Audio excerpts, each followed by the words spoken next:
Hey guys, how are you all doing? Welcome to my channel. So, today we are gonna see, what if Naruto had implanted Sharingan and got massive harem, part 1. So before we start, go check out the author of this fanfic, Hazeleyes180, link is in the description, also subscribe if you enjoy the video, let's start the story. It was a clear night in Konohagakure, the shinobi village in service to the Land of Fire, one of the 5 major elemental nations ruling the large continent.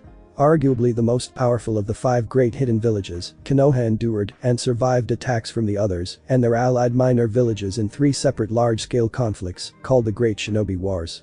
Even more impressive, they came out among the decisive victors in each of those wars. Thanks to the powerful and somewhat eccentric shinobi in service to the village that helped secure those victories, it was a quiet and peaceful night for citizens of Konoha, without any fear of unprovoked attacks from outside forces. Despite that, members of the Uchiha police force were diligently keeping the peace with their silent patrols on the streets and rooftops. In addition, the Special Operations Force Anbu, while unseen, also watched for any danger from the shadows. All whispered conversations in the shadows and drunken mumbles from a few stragglers ceased abruptly when they all sensed a growing presence in the air. Glancing up from whatever they were doing, they noted an old man walking down a dirty and poorly maintained street, a good sign that he was in one of the poorer parts of Konoha. He looked as if he already had a particular destination in mind, with his wizened face set in stone and his dark eyes never wavering. 4 Anbu were easily keeping pace with the old-looking man from the rooftops, slipping between shadows silently and unseen. It wasn't because they considered this man a threat like one might think. Instead, they would give their lives to protect him from any slightest indication of danger coming from any direction. This village leader and the powerful commander of its military was known as Sarutobi Hiruzen, or the Third Hokage. His large white haori with red accents flared out at the bottom as he walked more like gliding silently down the street toward an old and decrepit apartment building. He stopped in front of its entrance gate for a moment and shifted the front brim of his large and iconic conical Hokage hat up to glance at the fresh graffiti covering the front of the building and its perimeter wall. He sighed despairingly as he stroked his graying pointed goatee and read over the painted text. "Die, demon. And go away, monster," were some of the kinder words he made out. It's already been years since the Kyuubi attack. Why do the people of this village still carry so much hatred? He thought angrily as he almost forced the creaky old front gate off its hinges, opening it and continued onward into the building. The 4 Anbu guarding him split up, with 2 going inside after him in almost invisible blurs, while the other 2 took up vantage points on the rooftop. After making his way up several flights of stairs to the top floor, he arrived at the door to the apartment belonging to one Uzumaki Naruto. The young boy was living here by himself ever since he was forced out of the orphanage last year, and the third had to give him a place to live in since no one was able to adopt him due to politics involved. As soon as he moved in, the tenants all immediately moved out, even the landlord. In all senses, it was an abandoned building slowly falling into disrepair. Only the occasional genin team hired by the third himself to do maintenance on the building barely kept it from being unsafe to live in for the young boy. He raised his hand to knock on the door, having come here to check in on Naruto and hand him an envelope holding this month's allowance. Waiting patiently, as the knocking echoed almost forebodingly throughout the hallway, the Hokage's thoughts began going over what had been happening to this child, not for the first time and certainly not the last time. He couldn't help but blame himself for not being able to save his former successor, the 4th Hokage Minato Namikaze, from sacrificing himself to seal the Kyuubi into his own newborn son, Naruto, during that disaster on October 10 so long ago.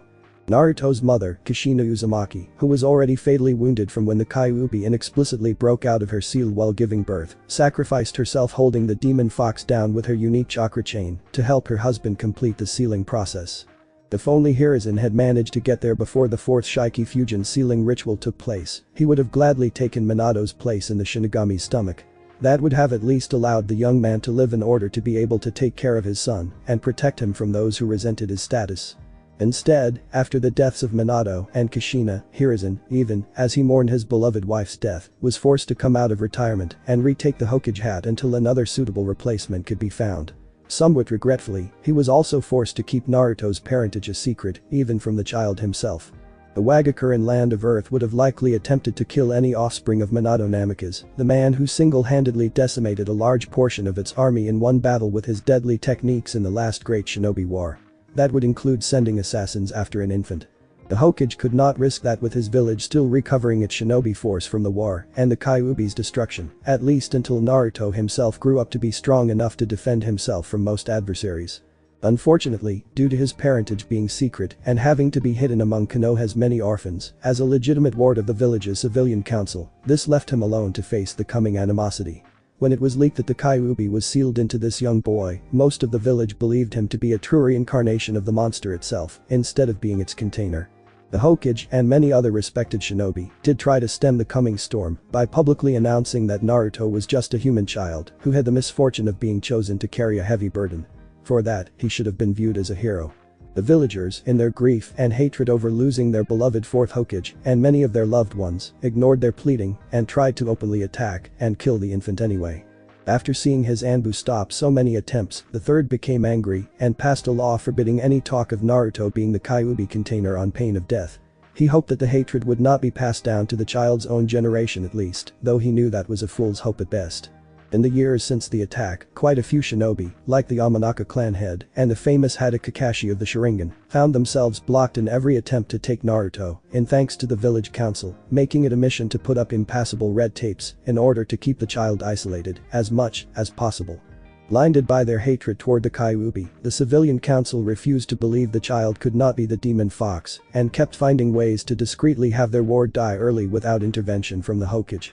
They began by denying him even the basic necessaries of life, by often having him kicked out of stores and restaurants and overcharging him for anything, even expired food. It was only luck that there was no attempt to attack Naruto outright due to the Anbu standing guard around him and the shadows almost all the time. The old man had to allow a small smile as he remembered how his most powerful and rather antisocial Anbu, recently promoted to commander, was quite protective of the cute and innocent infant back then. The Hokage, in all his power, could not do much as there wasn't any evidence that the council was going behind his back. Instead, he could only watch over Naruto from afar as the child continued to be more isolated from everyone in the village. Even the children his age avoided him due to their parents warning them to stay away from him without any explanation. The old man was brought out of his grim thoughts by the cold silence that followed his knocking. It unnerved him somewhat since he felt this wasn't due to the stillness of an empty apartment. His shinobi senses, refined by age and experience, told him this was unnatural. To confirm, he waved a hand and two Anbu seemed to melt out of the walls on both sides of the door. They immediately went down to one knee where they stood in salutation to their leader. Has Naruto-kun left the apartment at any time tonight? Hiruzen asked the dog-masked Anbu with gravity-defying silver hair kneeling to his right. This particular Anbu captain was called Inu or, more famously, Hada Kakashi of the Sharingan whenever he wasn't wearing his Anbu mask. No, Hokage-sama. He entered the apartment mid-afternoon and hadn't left since. Before that, we followed him through his usual routine.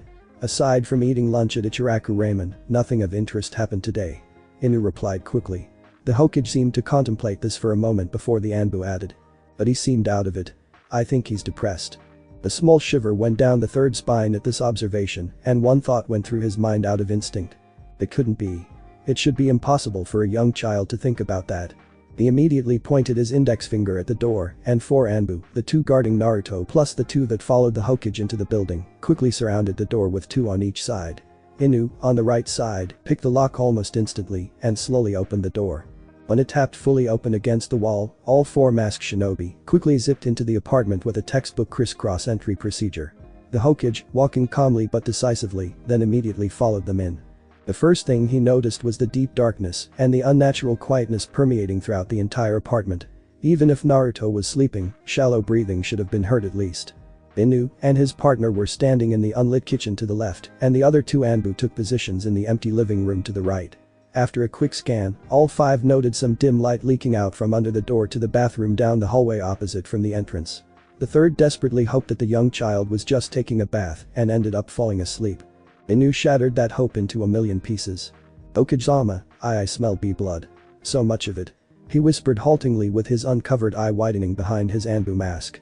Not wasting any time, the third, with speed not seen by any for years, blurred to the locked bathroom door and, using nothing but his natural strength, easily ripped it off the frame with a thunderous crack of its cheap plywood construction around the hinges. Tossing the door aside with the Anbu immediately moving up behind him, Hiruzen prepared himself for what was beyond and still could not contain his shock. Blood. If one had to describe the horrific sight the Hokage and the Anbu saw in the tiny bathroom in one word, it was simply that. There was so much of that viscous life-giving liquid covering nearly every inch of this enclosed space in large splatters and blots. The cheap tiled floor was covered wall to wall with a thin sheen of bright red color because the water overflowing from the bathtub diluted the blood. Also, next to the tub lay a rusted and chipped kunai, apparently discarded by a random shinobi long ago. It was nearly covered with a pointed tip in that viscous liquid as well. It was at this moment that the third made the grisly discovery.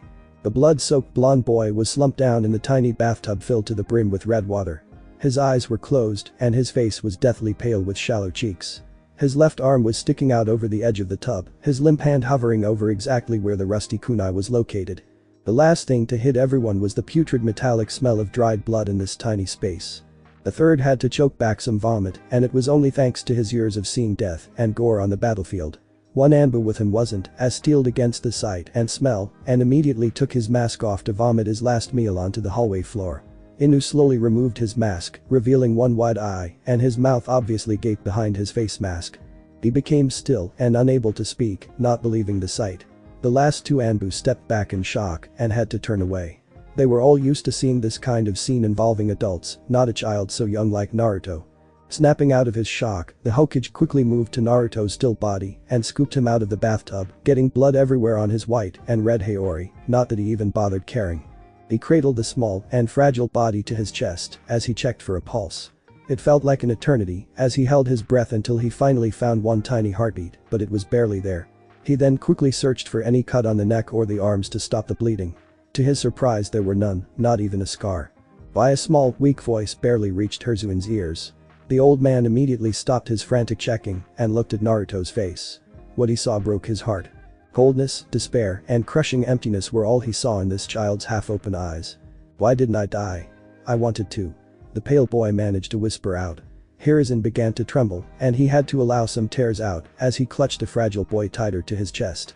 His four Anbu couldn't stand to watch this and went off to pretend to check the surroundings while dealing with their own emotions. Naruto-kun, you need to tell me why you did this. The suddenly frail old man choked out. I'm tired of not being seen. I want to exist. Naruto tiredly whispered out before breaking down sobbing softly with an anguished expression.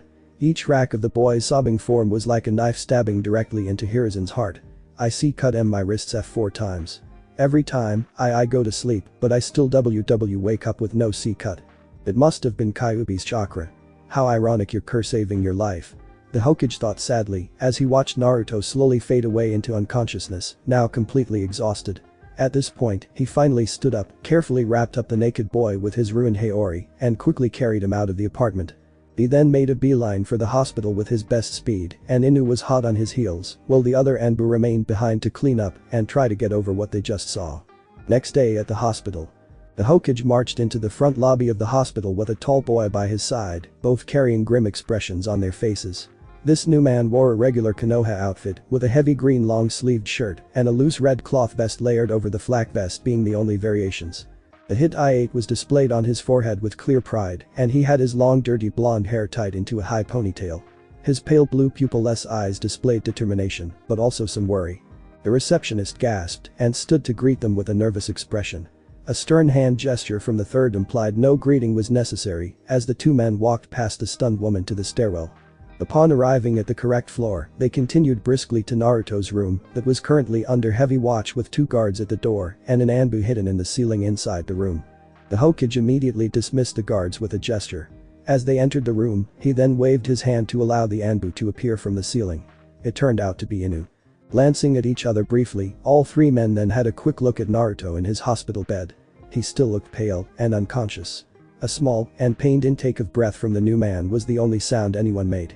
While the blonde stood still staring almost despairingly at the patient, Inu and the Hokage immediately set about putting up several security seals around the room. After a moment of tense silence, the Hokage finally spoke up. Yamanaka and Moichi, what happens here never gets past these four walls. Is that understood? The answer was a grim nod from the now identified head of the Yamanaka clan and one of the top experts in mind arts. Now, I wish to thank you for discreetly taking care of the Anbu who were with us, as well as the doctor who was here last night. I doubt they would miss the memories anyway, and we absolutely have to keep this to as few people as possible. The Hokage offered with a sad smile. I wouldn't want to remember this either if I had a choice, Hokage-sama. To think this child is the same age as my daughter. Inoichi trailed off as he stared sadly at the feeble blonde boy sleeping peacefully in the bed. This was the child he and his wife wanted to adopt since birth. He felt red-hot anger flare up inside against this village's civilians for impeding them so much and had to work to remain calm. The third nodded before turning toward Inu. Inu, would you like to have your memory from last night altered? The Anbu slowly took his dog mask off to reveal a man with one lazy-looking eye, the other was covered by a small black eye patch designed to fit inside his Anbu mask. A dark blue spandex face mask covered the bottom half of his face all the way up to his nose. Pada Kakashi shook his head in response. No, I need to remember this, Hokage-sama. It'll encourage me to make sure he's better protected from now on. He replied in an unusually serious tone for anyone that knew him personally. The third nodded again with a sad smile before turning back to Inoichi. Inoichi-san, as we have discussed before, I would like for you to go into Naruto-kun's mind and completely remove any trace of the past 48 hours from his memories. Then go back to the time he just left the orphanage and work from there to the present, altering some events he encountered in subtle ways that may help him feel a little better about himself. Even random acts of kindness from non-existent strangers will help. As for why he ended up here, an accident involving him hitting his head should work and explain the foggy memories he may have after this. If you wish to object about any ethical issue with this, now is the time to do it and I will note it in the report that I'm making for Hokage's eyes only. Inoichi shook his head. How could he object to this? No child should ever have to think about committing suicide. He then walked over to Naruto's bedside and pulled up a chair so he could sit comfortably as he dived into the boy's mind. Upon reaching up to the boy's forehead with his hand, the Hokage decided to give the clan heat a warning. Be careful, only Minato-kun knows exactly how the Kyuubi seal works and you may encounter the beast in there. If you do, give it a wide berth and try your best to fix the memories. It should not be able to harm you, but it may attempt to speak to you. Be wary of it. Inoichi only hesitated for half a second before touching his hand to the boy's forehead. The closing of his eyes and slight slumping of his shoulders were the only signs he had successfully entered Naruto's mind. The Hokage sighed as he sat in another chair. I hope this works. He mumbled as he and Kakashi watched over the two blondes. 2 hours later. Inoichi blinked awake as he removed his hand from Naruto's forehead. The Hokage and Kakashi looked up at this movement and they were surprised to see the blonde shoot up out of his seat with his body trembling from unbridled rage. How dare they, he growled out quietly before exploding. Those bastards. How dare they? He roared before slamming a fist on a nearby wall, cracking it a little. Afterward, he had to work to regain control and managed to calm down a little. The Hokage and Kakashi were stunned to see the normally calm clan head fly off the handle like this. They decided to give the blonde a minute to calm down more. Did you see anything notable? Hiruzen finally inquired after an eternity of tense silence. Nothing. Absolutely nothing, Hokage-sama. Inoichi bit out. This odd statement confused the other men. That's the thing. This young child was never attacked. The worst they ever did physically were selling him bad food and throwing him out of stores and restaurants. Apparently they didn't see the point of directly harming him since it would most likely mean their death due to your law. The Hokage nodded for the blind to continue. Inoichi let out a pain-filled sigh as he stared down at the unconscious Naruto with trembling eyes. They just acted like he didn't exist. They ignored him and cursed him anywhere he went. I wonder which is worse, physical harm or having your entire existence cursed and denied anywhere you went. The Hokage's expression slowly became grim as he began to understand what the clan head was getting at. Kakashi was now glaring intensely at a particular spot on the wall.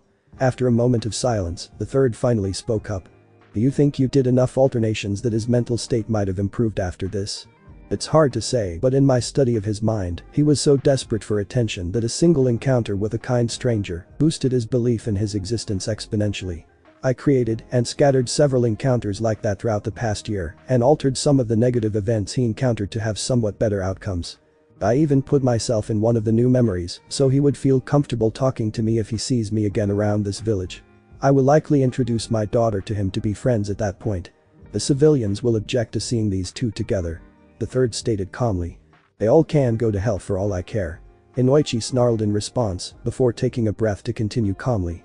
My wife and I have allowed ourselves to be pushed around by them and their red tapes whenever we tried to adopt young Naruto. We've dealt with it long enough and if we cannot go that route then we will involve ourselves in his life another way. It's not like they can legitimately order Inohime to not be friends with him. The Hokage nodded in response. I couldn't agree more. I will support you and whoever goes this route fully. Did you do anything more in his mind? I couldn't because I'm sure he'd notice. I believe when he wakes up, he should be in a better mood. Even then, I still hope he will become friends with my daughter and the others. That will go a long way toward validating his belief in his existence. Inoichi spoke in an analytical tone. What about Kyuubi? Did you encounter it? No, Hokage-sama. I easily felt its presence in the mindscape, but Naruto's memories were located far away from the Kyuubi, so I was able to work unimpeded. Inoichi replied with apparent relief. Good. The fourth did an excellent job with the seal then. Now, I need you two to understand why none of this leaves the room. The Hokage began with a firm gaze at the two men before continuing. If news of this got back to those who are still angry about the Kyuubi, they will believe whatever they were doing was working and will intensify their efforts, making this worse and isolating him even more. I do not want to see a repeat of what I've seen the night before. Naruto-kun and suicide should not exist together in the same sentence. I know you believe this as well. The other two men nodded in firm agreement. The third sighed before putting his hand up in a half-ram seal and whispering Kai to release the security seals in the room. Inoichi slowly rubbed his palm on the young blonde boy's forehead with a sad expression before it changed to one of full-on determination. He then excused himself to leave. Kakashi, sensing that Naruto was coming out of his sleep, decided to put his dog mask back on and returned to his hidden position on the ceiling. Hiruzen calmly straightened out his Hokage outfit a little bit before taking a seat next to the bed.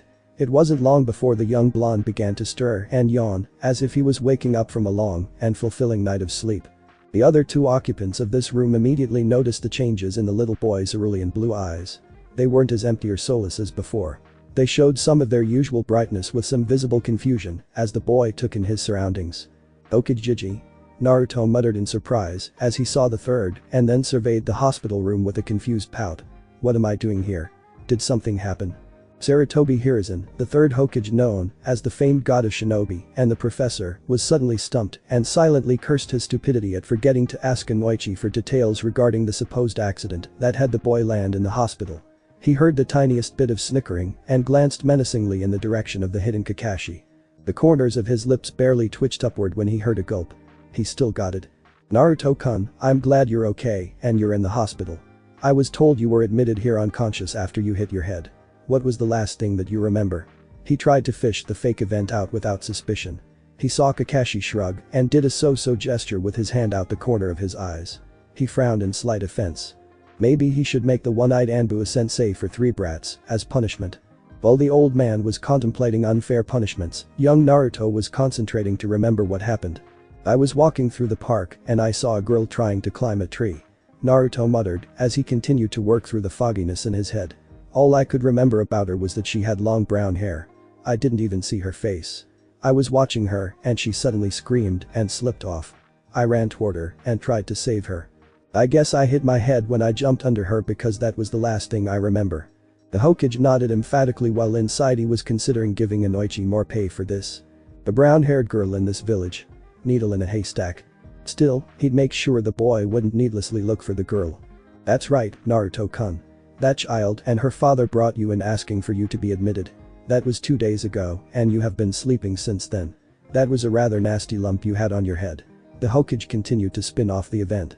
He saw Naruto brighten up considerably at this act of kindness, which made his heart clench painfully. Just how deep was his need to be acknowledged? Is she still around? The child inquired hopefully. Unfortunately, not anymore. Hiruzen's heart almost broke at the boy's visible disappointment before he quickly continued. It turns out she's the daughter of a traveling merchant and they have left the village. She was playing in that park to pass the time while her father did some business. She did leave the staff a message to pass on to you, however. Naruto perked his head up, waiting to hear the message. She wanted to thank you for saving her and that she hopes to see you again eventually. The Hokage said with a warm smile. Naruto's smile was enough to brighten up the room. The third saw Kakashi give a thumbs up for his acting. Maybe he'd put off making a sensei for a while longer. Now Naruto-kun, you get some rest and I have to get back to my duties. You will be released tomorrow morning. Get some sleep in the meantime, alright. The third stood up, getting ready to leave. Naruto gave an enthusiastic nod, his smile still plastered on his face as the old man stepped out and closed the door. Kakashi immediately appeared at his side. Keep an eye on Naruto-kun and let me know of any changes. In the meantime, make a list of the stores and restaurants that kicked him out or overcharged him. I will personally take care of them. We're going to make sure things improve, if only a little, for him from here on. The Hokage dictated to the Anbu. The dog-masked man nodded as he took an orange book out of nowhere to begin reading it. The third suddenly put on a grin with a small blush on his cheeks. So you get to that part with Ami-chan yet? Kakashi let out a perverted giggle. That was the best so far, Hokage-sama. I wonder how Jiraiya-sama got the research material for that. Suddenly, the temperature in the hallway chilled a few degrees. Both men noted this and looked around to see several angry female nurses and patients glaring at them as if they wanted them to combust on the spot. The two men gulped and quickly sunshine out lest they suffer the women's wrath. Back in Naruto's room, the still smiling boy let out a long sigh as he watched the Hokage close the door. His fake smile faded like a wisp from his face as he leaned back into his bed. He could feel his crushing depression and shame crash over him like waves. Sorry, whatever you did in my head, I still remember everything. It didn't work and this still hurt so much. The blonde boy trailed off, with his bright blue eyes dulling to near darkness as he curled into a ball and began shaking with silent sobs. Soon at Yamanaka Flowers. Inoichi let out a weary sigh as he took his shoes off in the entranceway of his home. A beautiful brown-haired woman with almost gem-like hazel eyes appeared to greet her husband with a chaste kiss. How was your day, darling? They called you away so suddenly. Yamanaka Kana asked with some concern at her husband's bedraggled expression. I can't tell you since Hokage-sama declared this a village secret. I'm sorry, Mai. Kana nodded in understanding, knowing this was quite serious. Inoichi's expression then turned determined. However, whatever happened today has finally convinced me to get off my ass and really do something about our blonde comrade, he said resolutely. Since there were so few blondes in this village with many coming from their clan, Kana and Inoichi took to calling Uzumaki Naruto their blonde comrade. It was one of their favorite inside jokes. Kana was surprised to hear this and frowned. She was sharp enough to know this secret had something to do with Naruto if Inoichi just brought him up out of the blue and that it was bad enough to shake her usually composed husband up. She was coming to many conclusions, all of which she didn't like at all. How? The morons running that orphan's office have blocked us at every avenue whenever we tried to adopt him. If only Hokage-sama would just use his power to force it through. You know, if he did that, then his political enemies would use this to go to the fire daimyo and raise a stink. The Hokage may be in charge of the village, but the daimyo still carry more power than him. He's also a civilian and will likely side with those bastards if they present a convincing argument. All this will result in Hokage-sama losing political credibility and power. As much as I want to do something for young Naruto, we can't risk this with that old warhawk Danzo chomping at the bit. Hucking politics. Kana spat out quietly with a nasty scowl, irritated enough to curse. Inoichi smiled and put his hands on her shoulders to kiss her forehead, getting a pleased hum out of her. All we can do is bide our time and wait for the opportune moment.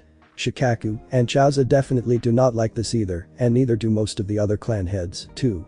He muttered before smirking fiercely. Which is why when the moment comes and it will, we'll attack ferociously. Danzo and the others will not be able to do anything and they'll be lame ducks before long. Anna grinned devilishly and hugged her darling tightly around his waist. You know, that kind of talk is a big turn on for me, she murmured slowly before kissing him softly. In the meantime, the adoption route isn't working. We'll have to go another way. The blonde man declared as he moved out of the embrace and stepped into the living room. What are you thinking? The brunette asked softly at his side and saw that he was gazing lovingly at the living room's large bay window overlooking the street in front of their ground floor flower shop. Sitting on its cushioned surface was an adorable young girl with shoulder-length pale blonde hair, staring out at a lone cloud high in the clear blue sky.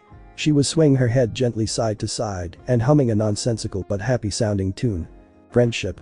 Inoichi declared quietly with a prideful expression here reserved only for their beloved daughter.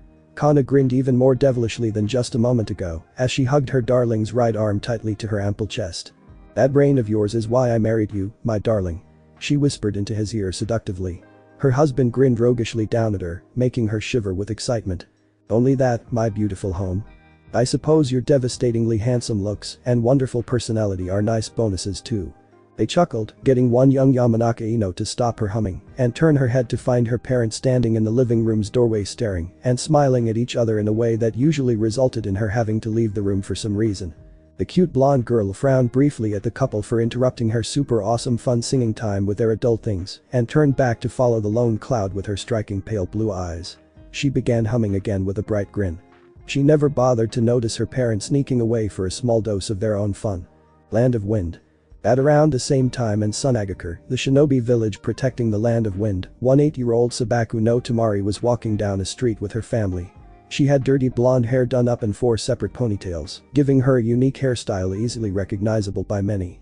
She wore a simple but expensive-looking dark blue kimono that brought out her teal eyes, and she was carrying a small ornate fan in the sash. It was a memento of her deceased mother.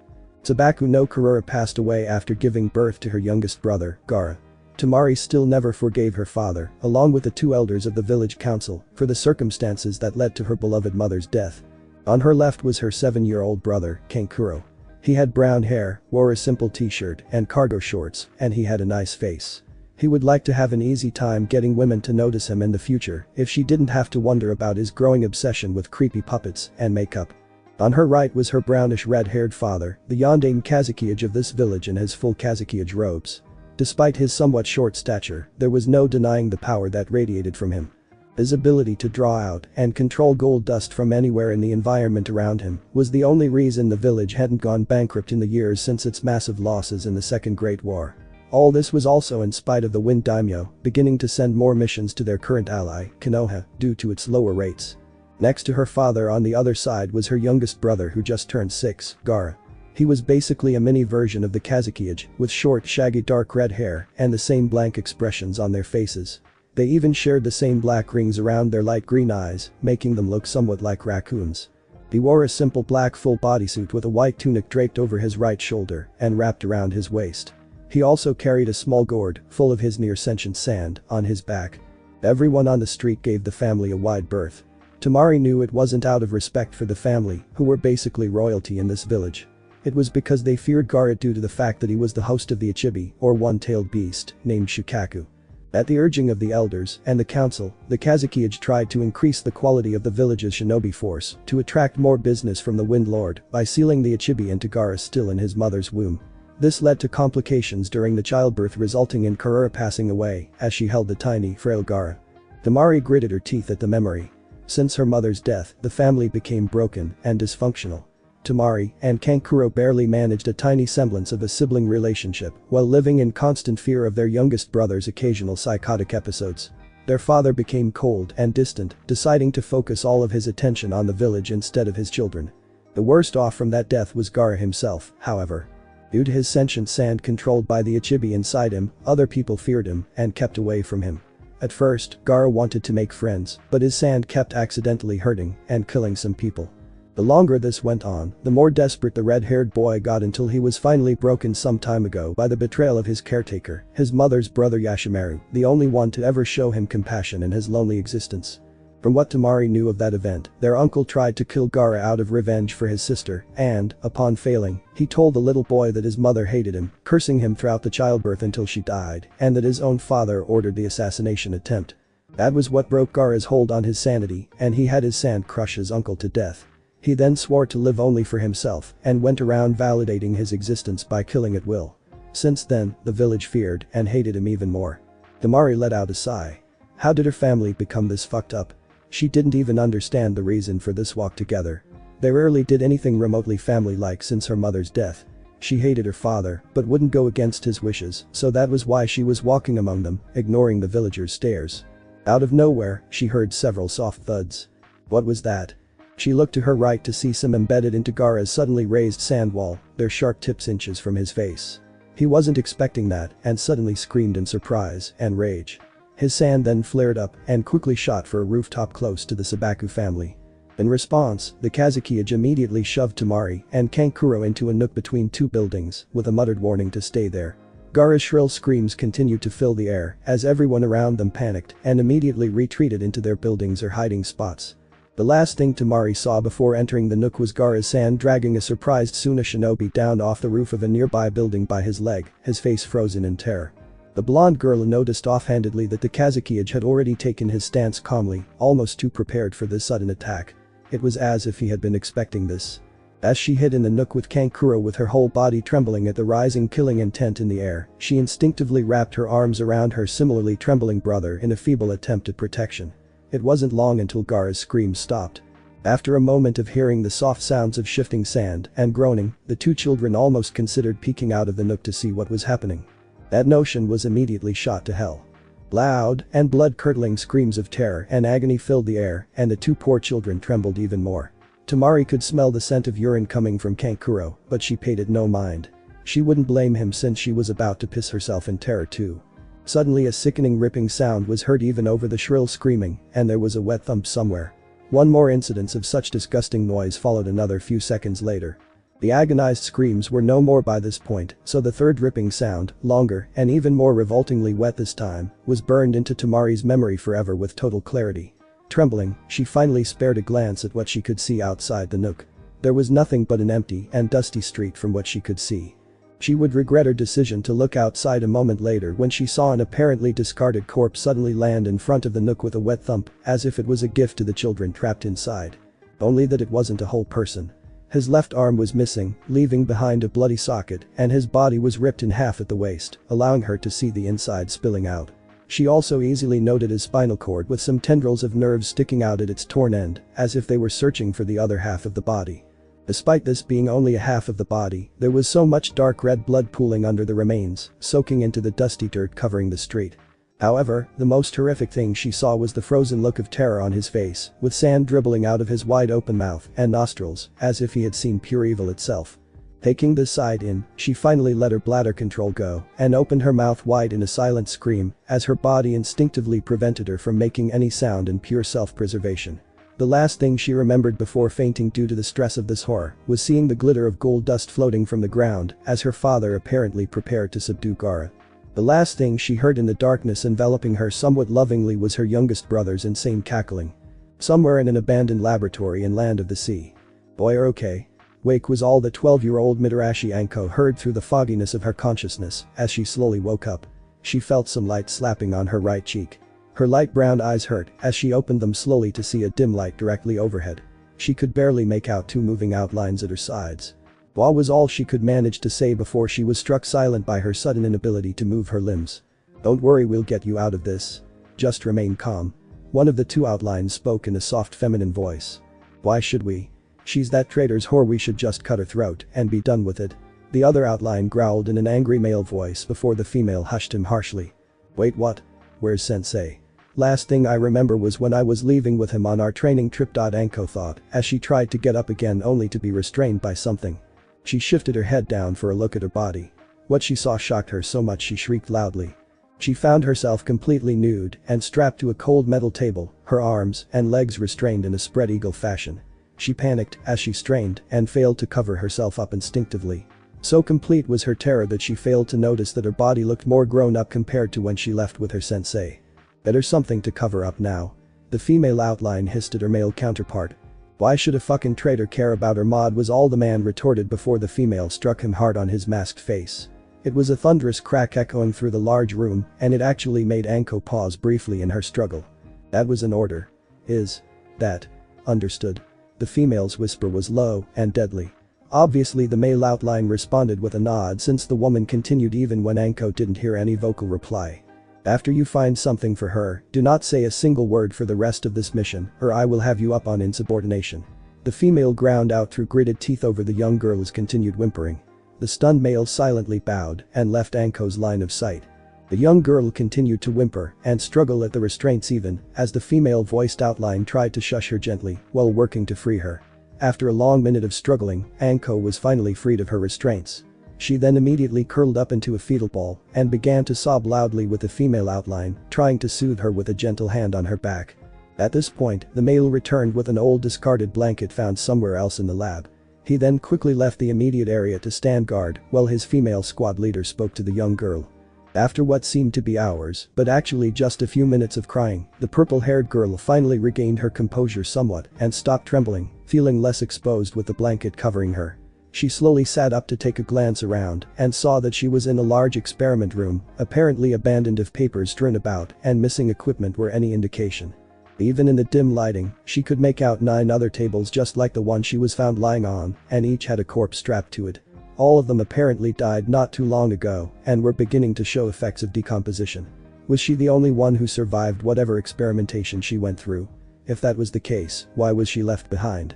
Her eyes finally adjusted to the dim light and she took a good look at her female rescuer. Her savior turned out to be a Konoha Anbu. The taller masked woman was wearing a dark blue armored sleeveless outfit, showing her bare upper arms with a tattoo on each shoulder denoting her as an Anbu and a captain of a squad respectively. She had beautiful long purple hair somewhat lighter in hue compared to her own purple hair. Finally, Anko noted that Anbu's mask was shaped and painted like a cat's face. She took a shuddering breath, resolving to figure out what happened to her. "Nico-san, I don't know what's going on. where am I? Anko forced the words out of her throat, hoarse and dry from her panic a few minutes ago. The cat mask Anbu seemed to take a moment to consider her response. Before we start on that, I need you to answer a couple questions honestly. I'm afraid what you say now will affect what's going to happen to you from here on. I hope for your sake that you're innocent in this whole thing. She began in an even tone. Anko grew more confused but nodded anyway. First, what is your name and age? Mitarashi Anko. I'm 9. Anko stated quickly, and the older woman was taken aback at that reply. She already knew who this girl was, so no surprise there. However, Anko definitely did not have the body of a 9-year-old from what she glimpsed earlier. This girl had already begun developing her bust and hips, plus there was an odd mark on the left side of her neck. However, the Anbu didn't sense any sign of lying. Okay Anko-chan, what was the last thing you remember? She inquired, trepidation clear in her voice. I was on the road with Orochimaru-sensei. We just left Konoha in the middle of the night a few days ago. Nico was absolutely stunned to hear this. If this was true, this meant that this girl had the last 3 years of her life wiped out. She had to ask one more question, and she'd decide if she would have to kill this young girl right now or take her back to Konoha for more questions. When you left, did Orochimaru ever say anything about why he was suddenly leaving? We know it was a last-minute departure. Did you get an explanation? She asked with a slight edge in her voice as she subconsciously slipped her right hand into her leg holster for a kunai. Anko was puzzled at the lack of honorifics for her sensei, but paid it no mind. Sensei said that he was taking me with him on a long-term training trip and told me we were leaving at that time because he just felt like it. It was typical of him, so I didn't think much of it. Why do you ask? Did something happen to Sensei? Has he been captured and experimented on too? Sensing no malice from Anko, as she heard genuine concern in these rapid questions, the Anbu let out a silent sigh of relief and moved her hand away from the kunai to put it on one of the young girl's hands. Anko-chan, I'm sorry, but there's no easy way to say this and I'm just going to let it all out now. You'll learn more about this while we escort you back to Konoha. The night you left with Orochimaru he betrayed the village. He was caught doing inhumane experiments on kidnapped villagers and shinobi. He then escaped from Hokage-sama and Jiraiya-sama and must have taken you along at the very last minute. He then apparently fed you lies about his reasons for leaving. If you had admitted knowing about his betrayal at any point up till now, I'd have killed you right now for treason instead of simply questioning you. The cat-masked Anbu spoke, her heart breaking, as she watched the young teen's face change from confusion to shock, then to absolute betrayal. She had to continue before she lost her resolve. That's not all. He apparently thought of you as an experiment, not as student, because he used you in whatever this was. This room is part of a laboratory complex that the intelligence division believed to have belonged to Orochimaru. We were sent to investigate here, and that's how we found you. You're the only one alive in this entire place. Anko's expression continued to break down as her light brown eyes began to leak tears non-stop. Lastly, it's been 3 years since Orochimaru's betrayal. You're not 9, you should be around 12 now. The Anbu quickly got out as she watched Anko spiral into total despair with sympathy. The young girl couldn't believe it. Her sensei, the one she looked up to and admired for years, used her and threw her aside like a piece of trash. She lost 3 years of her life. Worst of all, she's been associated with a traitor and she now feels dirty and tainted. After a few minutes of trembling and sobbing, she turned her despair into pure and unrestrained rage. I'm going to kill that son of a. She suddenly cried out at the top of her lung, unable to bear the pain of what felt like red-hot fire growing throughout her body as she clutched futilely at the strange mark on her neck. She slumped back onto the table and started thrashing all over it in pure agony. The shocked Anbu tried to hold her down and immediately stuck 3 of her fingers into the girl's mouth, preventing her from biting her tongue in this pain. She then noticed the strange mark on the girl's neck glowing red and it seemed to be wriggling around a little. Another loud scream of agony ripped through the abandoned base and the sea surrounding it. On Hagakure, the Hyuga compound. The large Hyuga clan meeting hall was where the elders and leaders of both main and branch families met to discuss any issue about the clan or the village. Right now, it was filled to near full capacity with many members of both branches awaiting news about a special event happening now. The young clan heiress Hyuga Hinata was one of the many members kneeling properly on the well-polished main floor, her hands clenching tightly at the fabric of her richly appointed lavender kimono as she willed herself not to run away from the harsh scrutiny of her older relatives. The reason why she was nervous was because she was left alone, away from her parents who usually protected her from those that hated her shyness and gentleness. These were traits apparently unbecoming of a Hyuga heiress in the eyes of the more arrogant and prideful members of the clan. Ever since Hinata was born, all she knew was scorn from most of the clan's main branch for her kind nature. All Hyuga clan members were supposed to be strong and take pride in their clan being arguably the most powerful in the village, always competing with the Uchiha clan for that position. The fact that she hadn't shown the required amount of clan pride was a point of offense for the older Hyugas. Instead, she preferred to see herself as equals with others, including the branch members. This was a sore subject for many, especially when a branded branch member named Niji was clearly the clan's rising prodigy, not her or any one of the other main branch members. Meanwhile, the Uchiha clan head Fugaku already had a talented child in Itachi who was just promoted to Anbu at age 10 and would make captain rank before long. The only solace Hinata got from the constant harassment by the entire clan she might be in charge of one day was her mother and father. Her mother loved her unconditionally and allowed her to be who she wanted to be. Her father, while stern in public, cared for her deeply and refused to take the elders' negative words about her to heart. She believed that she would survive even the most horrid treatment as long as she had the love and support of her parents. This day was grating on her already low self-confidence, however. Who knows, maybe this new child will replace that weak girl and we can finally have a proper heiress. She'll be branded and thrown in with the branch members she apparently adores so much. One elder was overheard speaking somewhat loudly. Several branch members in earshot, including young Niji and his father, frowned. This cruel banter was only a small part of all Hinata had to hear throughout the day, and her resolve was starting to break. However, she had to remain strong for her parents, who were currently occupied with giving birth to a new child. She knew she would be rewarded for her perseverance with having a younger sister to love and grow up with. She also hoped the bleak news about her beloved mother's condition would improve soon. Finally, after what seemed like eternity, the main doors to the meeting hall slowly opened to reveal one Hyuga Hiashi, Hinata's father. The entire hall fell silent with his presence, since being the powerful head of the clan demanded that respect. Hinata almost jumped up in delight and had to work to keep her composure as a proper Hyuga in front of the others. Any hope of this being a happy occasion was shattered when she saw something wrong in his grim expression. It can't be, oh, please don't let it be true. Hiashi was feeling numb and broken on the inside, despite keeping up the charade of a powerful man on the outside. He had known that there would be complications with this childbirth due to forewarnings by many doctors and was prepared for whatever could happen. However, he hoped with every fiber of his being that his beloved wife would survive the childbirth and they would be welcoming a healthy baby girl into this world together. The baby, now named Hanabi, did survive and was in perfect health. However, Hyuga Hitomi did not live through the process. Hiashi had to allow himself a long few minutes to shed his tears over his wife's covered body and regain his composure. It would not do him any good to look weak in front of the other main branch members, now that he needed to be stronger than ever for his two beloved daughters. Sometimes he wondered if he was truly in control of the clan, rather than the elders who tried to run things from behind the scene. As he stood in the doorway, he spared a glance at his eldest daughter, and his resolve almost shattered into a million pieces as he watched a painful realization slowly creep up on her face with her pale lavender-tinted eyes widening and becoming watery. However, she hadn't allowed any tears to escape yet. He would have been proud of her for being able to keep up a strong appearance this long if the situation didn't require the opposite reaction in his opinion, which was to let it all out and fall into a sobbing heap. He would allow her that chance soon. I will bring you mixed news. We have given birth to a very healthy infant. Our newest daughter's eyes are excellent and she will be a strong member of this clan. She shall be called Hanabi, and it is my hope that this clan will help her grow into an outstanding individual. The clan head spoke with a hint of fatherly pride, but there was no happiness in his voice. No one in the room had said anything or moved to congratulate him. They were obviously sensing there was more to this. He continued.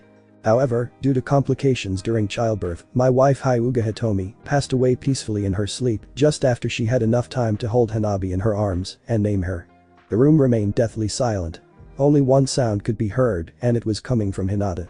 She was slowly grinding her teeth with trembling eyes, and her hands were now clutching desperately at the fabric of her kimono as she was trying to keep her composure for a while longer. But this sad news, there will be no celebration, and I wish to retire with my daughters to our house to grieve in privacy for the rest of the day. Hiashi finished with a tone that left no room for objections. He gestured for Hinata to rise from her kneeling position and allowed her to walk past him as he closed the doors. The entire room then broke into whispers. My daughter, you may go ahead. I will retrieve your new sister and join you soon. Hiashi spoke with as much affection as he could spare in his tone. Hinata did not object as they split up and she quickly picked up her pace toward their house. Hiashi arrived a few minutes later with a tiny bundle in his arms to hear loud sobs and wails filling the house's common area. After a brief second of searching, he found his eldest daughter kneeling on the floor by the living room table. Her head was buried in her arms resting on top of it as she continued to cry loudly, her tears wetting her that became loose and disheveled from apparently running the rest of the way here. As if sensing the mood, the little bundle in Hiyashi's arms named Hanabi began to wail loudly too. Sighing painfully, the father of two could do nothing but take his seat by Hinata with a soothing hand on her back as he allowed a few tears to run down his cheeks as well.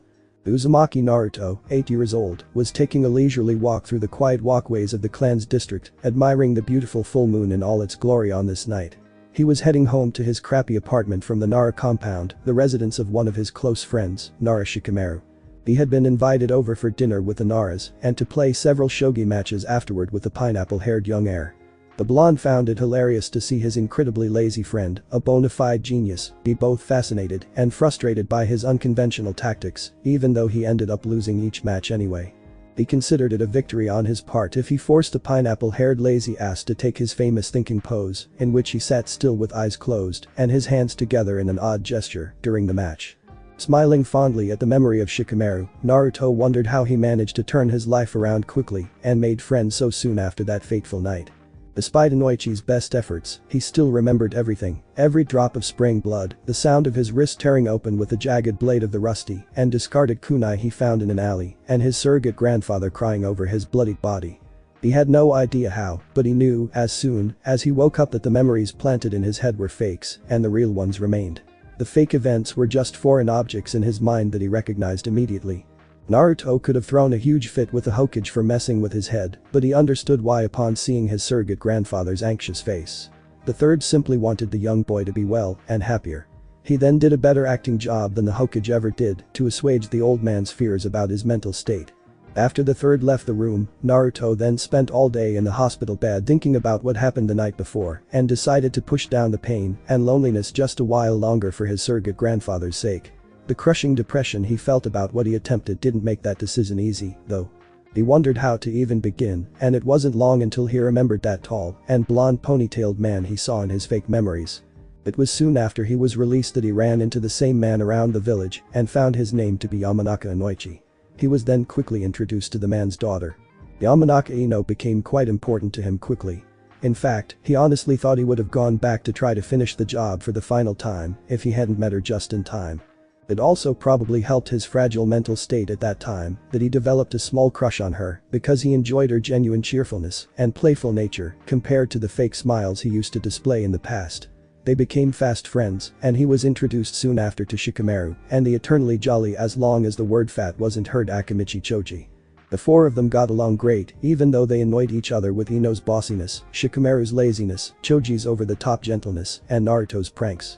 He remembered being scared out of his wits when he was first invited over for dinner with the three clans when they gathered for their bi-monthly dinner party.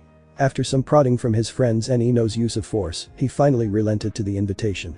To say it was an eye-opening experience to eat dinner with other friendly people was as much an understatement as saying one had a Kakashi-liked porn a tiny bit. Naruto's social ineptness, especially his poor table manners, endeared him to the clans, and they took it upon themselves to beat some etiquettes and common senses about society into him whenever he came over with any of his friends. Yamanaka matriarch Kana and Nara matriarch Yoshino especially made sure he was well educated, much to his hidden chagrin. Choji's clan at least made sure he was well fed. Thanks to their hard work, he turned out to be a genuinely bright and friendly individual who had no issue with anyone as long as they didn't cause him any trouble. In the years since meeting those three kids and their clans, the blonde's quality of life improved considerably and he found himself genuinely happy these days, despite still enduring the hatred of most of the village. Despite all that, it still took him a long time to truly pull himself out of the depression and guilt that came with trying to take his own life. But he felt lately that part of his life was finally over and he could say that awful memory was just that, a memory, and he honestly could not imagine why he even considered it in the first place. To think, all it took was a curious girl declaring let's play. To pull him from the very edge of the abyss. Pulling himself out of his thoughts, Naruto noticed he was near the Hyuga compound and gulped loudly. He never liked the entrance guard's white pupil-less eyes following his every movement as he walked past, stony expressions seemingly forever chiseled onto their faces. He wondered if the cute girl he met earlier in the year lived inside this compound. 3 months ago. Naruto grunted loudly as he found himself tackled to the dusty ground of the neighborhood playground by an overenthusiastic Ino as she made to tag him. Ow. Take it easy on me, Ino-chan. Where in the rules did it say it was okay for you to tackle someone in the middle of a simple game of tag? He yelled from under his friend's weight. Ino smirked as she stood and smoothed over her shoulder-length platinum blonde hair to make it less disheveled. She was wearing a purple t-shirt with white capris. Where in the rules did it say it wasn't allowed? She shot back impishly as she lightly dusted herself off. Naruto had no retort for that and resorted to annoyed murmurings about new rule forbidding Ino-chan from ever playing. His fellow blonde just giggled cutely before she noticed the time and it was getting late. "Naruto, I have to get home to help mommy out. You gonna be okay?" She got a bright smile and a nod from the blonde prankster and then left after a quick hug goodbye. When she disappeared, Naruto let out a sigh with a small blush as he remained unable to contemplate just what the cute blonde girl was to him exactly. He knew they were friends for certain, but he also felt slightly closer to her than he was with their two male friends. He hoped he'd get answers one day, if they ever came. "I guess I'll go home and treat myself to some ramen cups." "Wait, that's not so bad," he exclaimed with a picture of a ramen cup in each eye and a drool coming out of the corner of his mouth as he realized this lucky development. Before he left the playground though, he heard scuffling in the bushes nearby. Curious, he decided to check out the disturbance and stepped carefully into the bushes. As he got closer, he heard several boys' boisterous voices and a whisper-quiet girl's frightened voice.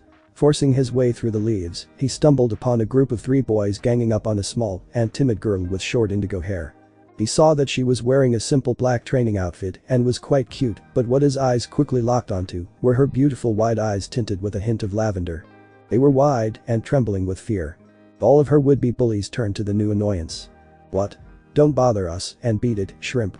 We're just asking this prissy Hyuga why she thinks her clan is superior over the rest of us." The largest of the 3 boys tried to dismiss Naruto with a lazy wave. The blonde would have none of that and he sure as hell wasn't going to take having his height be made fun of. He let out a battle cry and launched into the group, smashing a fist into the nose of the apparent leader. A few minutes later found poor Naruto bruised and winded as he laid spread eagle on the ground with the bullies, having grown bored with him and the still untouched Hyuga girl, leaving to find something better to do. The timid girl stared at the heaving form of her blonde savior in wonder for a moment and gathered the courage to speak up. I'm sorry why you had to jump in. It's because I'm weak." The girl forced her words out in a tiny and stuttering voice Naruto had to strain to hear. After a moment of catching his breath, the boy slowly rose to his feet and dusted himself off a little bit. After another moment of tense silence, he finally spoke up. "Don't worry, strong or weak. I won't stand for seeing someone hurt if I can help it," he declared with a foxy grin and a raised fist. The girl's cheeks reddened considerably upon seeing the grin. She wanted to know more about this boy, but before she could introduce herself. "Milady. It is time to return." A deep male voice echoed throughout the forest. The girl's pale eyes widened before she reluctantly bowed and left. Naruto shrugged this off and began making his way home once again, wondering about that girl. He thought she was as cute as Ino and seemed very nice, if not a little weird. It wasn't long before he forgot about the incident thanks to the power of ramen. Present. Naruto made it past the 2 Hyugas guarding the main gate and was walking along one of the compound's long perimeter walls. He realized it was already almost midnight according to the bright full moon overhead. Wow, that last shogi match took longer than I expected. As he walked in silence, he heard scraping of feet on a rough surface, likely roof tiles, but it was barely there. He doubted any other human could have heard this without chakra enhancement. He learned one day that he was blessed with heightened senses compared to other people because he was always the first to sense anything long before others noticed. He just never realized this until he was finally spending time with his peers and noticed his senses weren't exactly the norm. He also discovered at the same time that his sense of smell was about as good as a normal dog's, which he made use of this moment with a breeze blowing over him from the compound. He sniffed the air deeply and caught a slight hint of lavender. Was that a fresh shampoo scent? Naruto narrowed his blue eyes as he scanned his surroundings. The scraping and scuffling sound was getting closer, likely from the other side of the wall. Deciding to follow his instincts, he pressed his back up flat against the compound wall to try to blend into the shadow it was casting from the moonlight. The scent of lavender became stronger as the scuffling got closer. Then it all fell silent. The long minute of waiting followed with thick and stuffy tension filling the night air as Naruto rapidly shifted his eyes right and left down the length of the wall on either side. Finally, he heard a light thump as a pair of feet carefully landed onto the street from the top of the wall, and it was like an explosive tag going off right next to him. Since he was concentrating so hard on his hearing, he held back a pained gasp and an impulse to jump in surprise as he snapped his head to his right and glimpsed a tall figure clad entirely in a black stealth outfit. His body shifted into a ready state as his eyes searched the figure and zeroed in on a small bundle in the figure's left arm. He noted right away that it was a little girl in a white nightgown and she was tied up tightly and gagged. Her lavender-tinted eyes were wide open with helpless terror. Few minutes ago in Hinata's bedroom, Hyuga Hinata was glad for this kind of day, a day in which the entire clan was busy entertaining a diplomat from the land of lightning's Kumagakure. Earlier in the day, the diplomat signed a tentative peace agreement with Kanahagakure to help each other in certain aspects like aids, sharing some missions, and making some military concessions. That kind of dinner event kept the clan busy with preparations. A busy clan then would not harass Hinata as much, so she relished these days, which were still too few and far in between for her liking.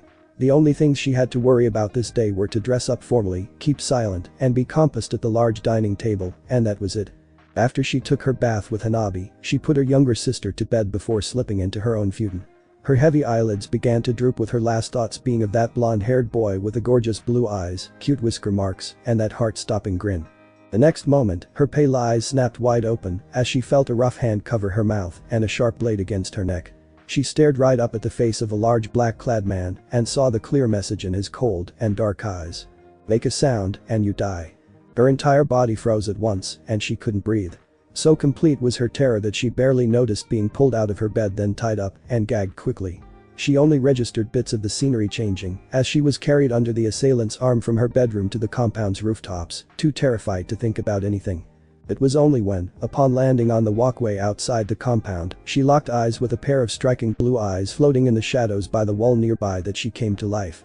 They widened in surprise and shone brightly in the moonlight, and she knew they were the same eyes she daydreamt about only a moment ago. Somehow, she felt her terror abiding and unconsciously began to struggle.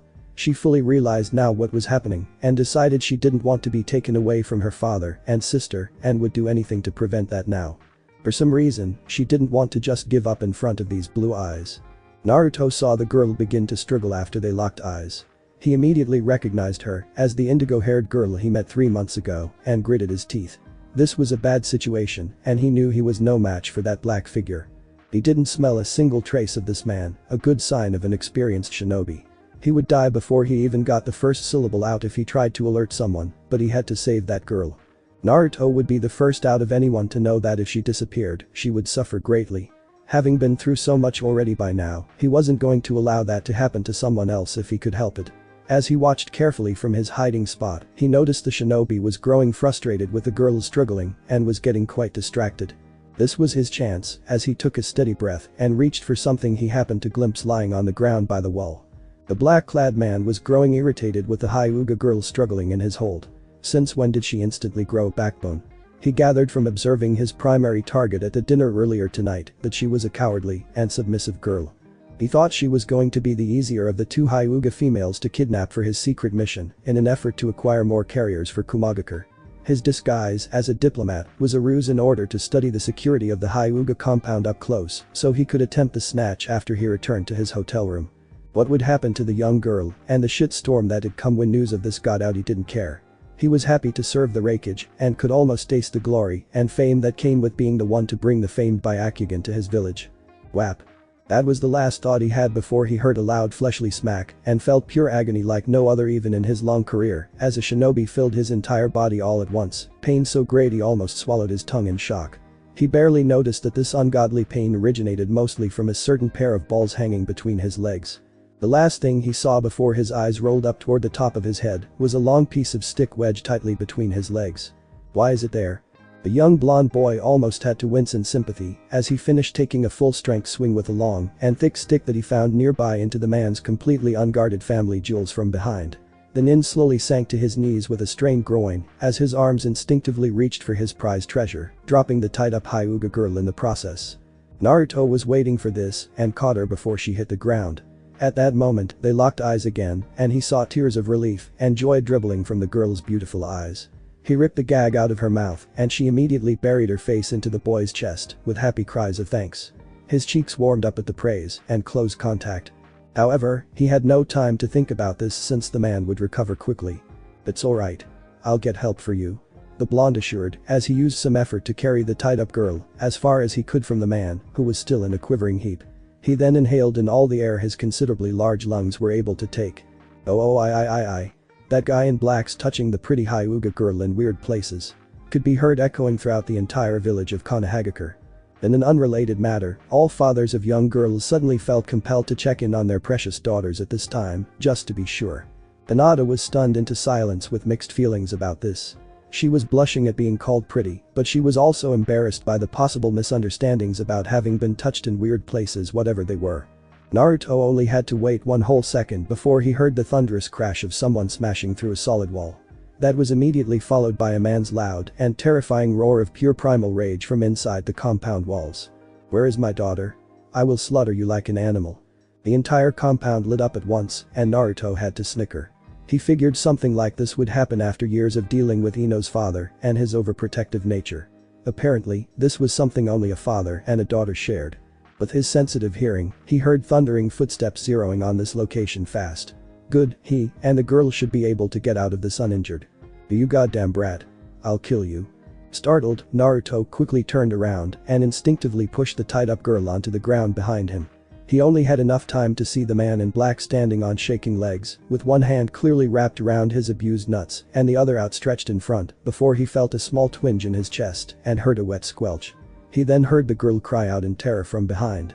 Why was she screaming like that? At that moment, a tall, enraged pale-eyed man with long straight black hair leapt over the wall and landed between the two children and the surprised black-clad man. If it wasn't for the seriousness of the situation, it would have been hilarious to see a man of high nobility standing barefoot and bare-chested on the walkway in his white silk pajama pants, shredded and dirtied by his alternative to using a door just a moment ago. Not to mention his wild, disheveled hair. "You," the new arrival growled out wrathfully as he caught sight of the kidnapper.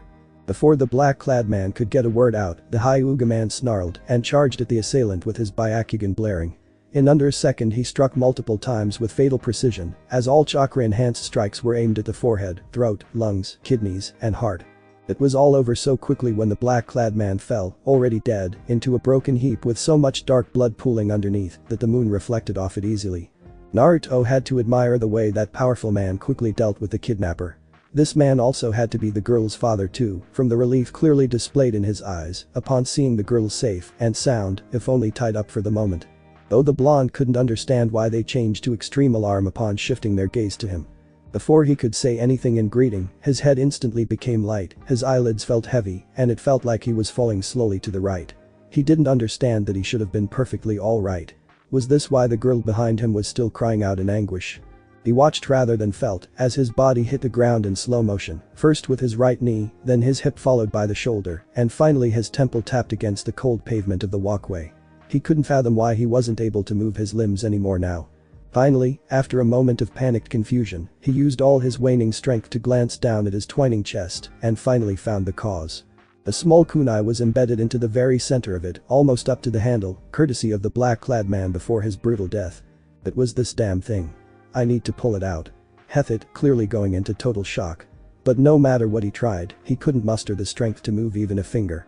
He needed to remove this bothersome thing, so the girl wouldn't have to cry any longer than necessary. His eyelids drooped even lower, despite his best efforts to keep them open. He felt himself being gently turned and laid on his back. He finally took a good look at the Hyuga man that moved him. He looked like a stern and stoic man. However, at this time, he could see clear concern in the man's pale eyes, with the veins bulging around them. He also could hear the man's quickened breathing, apparently trying to work on his grievous injury. He also glimpsed the tear-streaked face of the cute Hyuga girl he just saved standing behind the man, apparently freed from her bindings now. "Please, you need to stay alive." The pale-eyed girl cried out in anguish as her entire body trembled at the sight of so much blood gushing from the young blonde boy's chest. That was when it struck Naruto, as his breathing became shallow and his throat began to flood with blood, making each labored breath that escaped sound like a wet gurgle. His wound was definitely fatal. There was no coming back from this one, he was sure. He didn't even feel anything as he watched the man quickly pull the kunai out with a wet snick, ripped his shirt off, and wadded it up to apply pressure to the gushing wound. The man then shouted something unintelligible at some far-off location, apparently addressing other people that must have arrived recently. Naruto's last sight was the heart-wrenching vision of the indigo-haired girl's tear-streaked and grief-stricken face, still desperately imploring for him to stay alive with her beautiful lavender-tinted eyes. His last thought came before total blackness took him. Damn it, I'm not coming back from this one, and this time I don't want to go talk about irony. I wanted to be able to grow up and protect my friends, but I guess I won't be able to do that now. At least I saved that cute girl. That was better than most people could do. Hinata and Hiashi. Get any of our physicians here now and make haste. I want this child kept alive. Hiashi shouted at the group of Hyugas gathering nearby as he kept the pressure on this child's gaping wound with no trace of his usual composure present. Some of them obeyed and left in search of an available medic inside the compound. The others were reluctant. Hiashi-sama, we shouldn't treat him. Don't you know who he is? We can finally get rid of this brat. This done. Older Hyuga man was cut off as he choked under Hiashi's impressive killing intent directed toward him. Finish that word and I will gladly have Hokage-sama execute you for breaking the law. This brat saved my daughter from being kidnapped and most likely a fate worse than death at the risk of his life. I owe it to him to keep him alive. Enough of your bullshit and begging with your ineptitude. He roared at the trembling Hyugas, his Byakugan blaring with promise of a painful fate for anyone who dared to object further. Only his younger identical twin brother opted to step up to the boy's body in an effort to help him out. Brother, his blood flow is slowing down too quickly and his chakra network is fading. What can we do now? Hisashi spoke softly as he kneeled down and checked the boy over with his Byakugan. Hiashi could only respond with a frustrated growl as he desperately tried to keep the boy alive even a second longer by increasing pressure on the wound. Hinata barely noticed her frantic father and uncle next to her as she continued to stare down at the blonde boy's still and paling form. She was completely numb inside as her tears stopped. She couldn't understand why this had to happen to someone as kind and brave as him. If she hadn't been so weak, this boy then wouldn't have had to sacrifice himself to save her worthless elf. She stared down at her trembling hands. It felt like she had the boy's blood on them, even though they were perfectly clean. Before she could spiral lower into total despair, she heard an unnatural yelp of surprise each from her father and uncle. Before she could glance up to see what happened, she was yanked backward by her nightgown's collar, her father's blood-soaked hand clenching tightly onto it. Landing some distance away from the boy's body, all three were shocked to see bright red chakra burst from the body and surround it as if it was protecting the boy. Hiashi and Hisashi had to deactivate their Byakugan lest they become blinded by the dense and pure chakra radiating from the boy. They also had to resist the familiar and overpowering presence in the atmosphere as the other Hyugas scrambled to get away from the body as quickly as possible. The clan head heard his daughter cry out in shock. "Father, what is this? Is it hurting him?" Hinata exclaimed with none of her usual stutter, pulling hard at her father's death grip on her collar in an instinctive effort to protect her savior from whatever it was. Her father shushed harshly to get her to calm down a bit and took a moment to stare at what was happening before them. He shared an astonished expression with Hisashi before replying. "No, it seems to be healing the wound, as if it was nothing." He murmured in amazement as he observed the young child's gaping wound beginning to close. Inside Naruto's mindscape, Naruto opened his eyes to find himself lying on his back, submerged up to his ears in shallow water. He quickly sat up in confusion and clutched at his chest, only to see no sign of the wound he supposedly suffered, and his shirt somehow remained intact. He knew that was real, so why did he end up here suddenly unhurt? He had a look around and saw that he was in a long, wide, and dimly lit hallway that seemed to stretch on forever into pitch-black darkness in either direction. The walls were old and crackling with large dark red and blue pipes snaking along them in odd patterns. He noted the red pipes were glowing bright red compared to the blue ones. What is this? Is this where people go when they die? Confused, he forced himself to rise and shake some of the excess water off. As he glanced at both directions the large hallway stretched into, he could feel something tugging at him a little one way. Having nothing else to go on, he decided to follow the sensation. After what seemed like hours of wading through the shallow water, the hallway suddenly opened up into an enormous room. Red and blue pipes covered nearly every inch of the walls on both sides and even the ceiling, but that wasn't what caught Naruto's attention, as he could now feel a very powerful presence in here. Walking further into the room revealed a giant set of iron bars blocking further progress into the darkness beyond. A closer inspection revealed a paper with seal written on it stuck high up on the center bar. He felt anxiety flowing through every single inch of his body.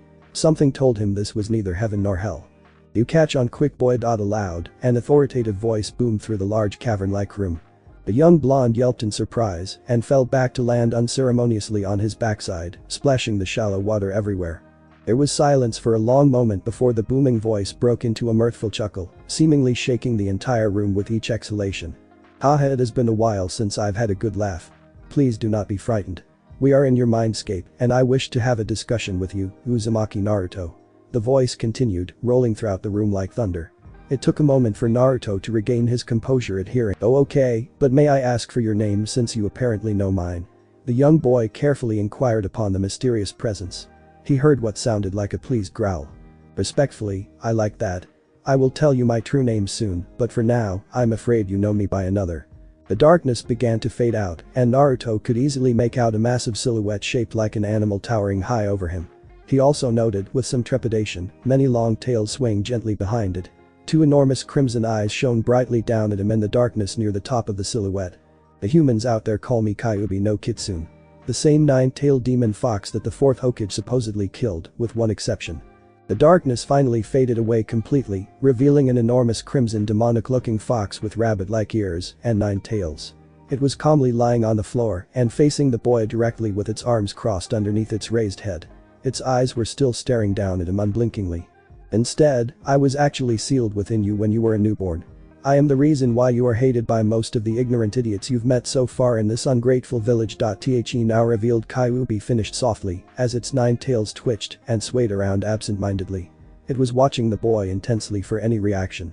It took all Naruto had to keep from crapping his pants at the prospect of being face to face with the giant demon fox that the entire village feared and hated. Only reassured somewhat by the presence of the iron bars between the two, he regained his composure finally. As he gazed up at the fox, who seemed to be waiting for what he would say, he had to take a moment and think about what to say to this powerful entity apparently trapped within him. He finally understood why the villagers hated him so much and, at first, he impulsively wanted to yell insults at the fox sitting beyond the bars for being the reason he lived a painful existence until recently. But would that have changed anything? Whatever put the fox into him already happened, and he already lived through the worst of the villagers' anger and hatred. Plus, those same villagers were morons for even believing him to be the demon fox itself in the first place, so he had no reason to care about what they thought of him now or in the future. He could tell things would continue to improve for him as he made more friends at this rate. And what if it wasn't the fox's fault it had to be sealed into him? He already learned of one lie when all of his generation and younger were told the Kyuubi was actually killed. Right now, to him, it might not be such a bad thing having a giant entity sealed inside him. He probably got some benefits from that, right? And maybe he could make another friend in the process. At that thought, Kyuubi's eyes widened fractionally for an instant. After taking a long moment to quell the shock of this revelation, Naruto decided there was nothing that could be done to change anything right now. He decided to ask some questions before forming an opinion about his recently discovered tenant. Thank you for not calling me a prisoner, and yes, you did get some benefits from having a giant entity sealed inside of you. Kyuubi suddenly spoke, as if the boy's thoughts were said out loud. Naruto flinched in surprise, and then remembered that he was in what the fox called his mindscape. It makes sense in this case.